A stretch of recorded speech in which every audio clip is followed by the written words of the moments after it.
Zdravím, jak se máš? Dobrý, v pohodě. Tak, 3 roky v Botev, jak se ti zdá tato doba? Když se díváš zpět, je to krátká nebo dlouhá doba? Je to i krátká, i dlouhá doba. 3 roky se zdá dlouho, ale uteklo to jako voda. Po 3 letech celou dobu spokojen tady v Botev, takže teď mi to přijde jako krátká doba.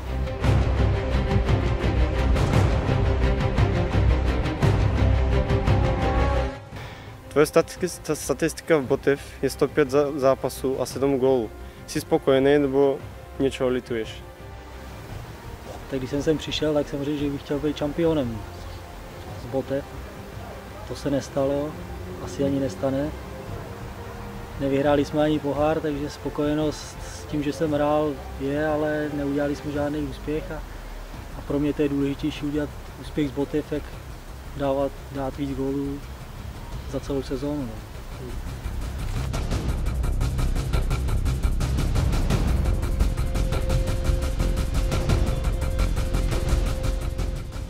Tvůj první zápas v Botev v roce 2012 byl úspěšný, s výsledkem 3-0 proti Slavii. A co si vzpomínáš z toho zápasu? Tak byl to první zápas, nevěděl jsem, co od toho čekat, protože Botev hrál první zápas v A grupa i nikdo nevěděl, jak budeme vypadat. Zahráli jsme, myslím si, že hodně dobře, vyhráli jsme 3-0 zaslouženě. Hodně fanoušků na zápase a dobrý zápas. Tvůj první gól za Botev, za Kanárky, byl v Evropě lize proti Astana Kazachstan. Měl nádherný, řekni nám víc pocit z toho gólu a po fotbalu. Tak pocit z celé evropské ligy, co jsme hráli, byl dobrý, úžasný. Myslím si, že jsme měli v tu dobu dobrý tým, dobrý trenéry a jen škoda, že to nevyšlo dál. Přímo z toho zápasu hráli jsme soustředěně, dobře jsme hráli celý zápas. To, že jsem dal góla, to byla jenom třešnička na dortě, ale myslím si, že jak tam, tak i pak v Burgasu jsme hráli s Astanou hodně dobře a zaslouženě jsme postoupili. Jirčak, vytvořené na Veselin Minev, Tomáš Jirčak, briljantno podávané, Veselin Minev, centrirané usporedno na golnijaca i Botev poveža sa 1-0 najposle. Dostali Stuttgart minulý rok, byli jsme fakt dost blízko. Byli jsme blízko, no. Toho lituju, protože jsme s tím týmem, co jsme měli, mohli možná postoupit ještě dál, ale i tak si myslím, pro celý Botev to byl velký úspěch. Zažít takovou atmosféru, jak tady, tak i v Německu. Jen škoda, že jsme nepostoupili dál, no, ale zápasy to byly krásné. Měli jsme možnost získat něco ve finále poháru Bulharska 15. května a byl Ludogorec silnější v této bitce. To je, ten finál je dost těžký komentovat, protože já si myslím, že ne všechno jsme v tom finále mohli udělat jenom jako Botev. Myslím si, že Ludogorec na to byl připravený z jiné stránky než fotbalové a proto ten pohár získal. Ale my i ten zápas, který jsme hráli v Burgasu, si myslím, že jsme nehráli dobře, protože psychicky jsme na to byli až moc nastaveni jenom na jeden zápas. Ludogorec už věděl, že bude mistr ligy a hrál to víc uvolněně, my jsme byli dost velký křeči a proto si myslím, že jsme ten pohár nevzali. A co si myslíš o publiku Boteva? Když je srovnáš s týmem v Českách, a který publikum bys je srovnal? No spíš bych je srovnal do Polska než do Česka. V Česku fanoušci jsou, ale ne takový jako v Polsku nebo i tady v Plovdiv. Takže myslím si, že fanoušci jsou, co jsem tady poznal, tak si myslím určitě nejlepší v Bulharsku, 100%.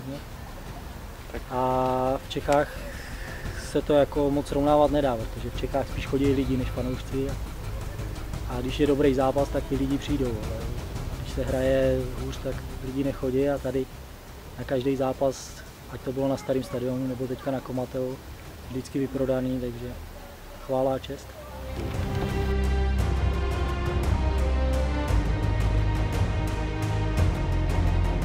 Co si myslíš Šoplo v Juve a o lidech v něm? Cítíš, že se na tebe lidé dívají, když jedeš po ulici? Jo, tak žijou tady tím určitě. Určitě je to jiný než v Česku. Tady tím žijou, tady si myslím, že určitě 80% je za Botev.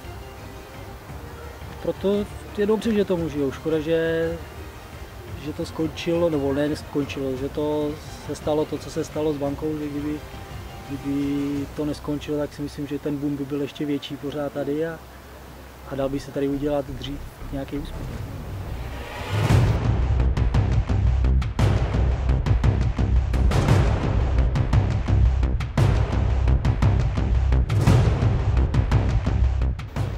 Jak dokážeš být klidný na terénu a neukazovat emoce?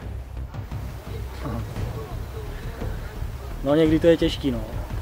Obzvlášť tady s rozhodčím, ale snažím se soustředit na celý zápas, abych odvedl to maximum, který ve mně je a nerozptyloval se něčím jiným, což jsou emoce a další jiný negativní vlivy při zápase.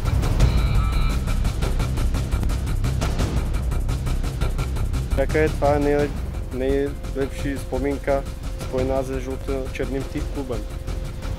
No tak celý 3 roky byly, si myslím, hezký, odehrál jsem tady všechno, celý klub stál za mnou, jako já jsem stál za nima, takže celý 3 roky, ale určitě to začalo, první půl rok byl, si myslím, až neskutečný, až tomu moc nikdo nevěřil, že až tak budeme dobře hrát. A pak určitě, když jsme hráli ty poháry evropský, to bylo taky krásný. A poslední krásná vzpomínka bylo, když jsme z CSKA vyhráli, postoupili do první 6 teď, poslední půl. No, tak děkuju. Ať se ti daří, samo Botev. Merci za 3 hodiny, jak bych tukal v Plovdiv na всички meče. Chora došla, Chora stala za námi, nech Botev trsí napřed.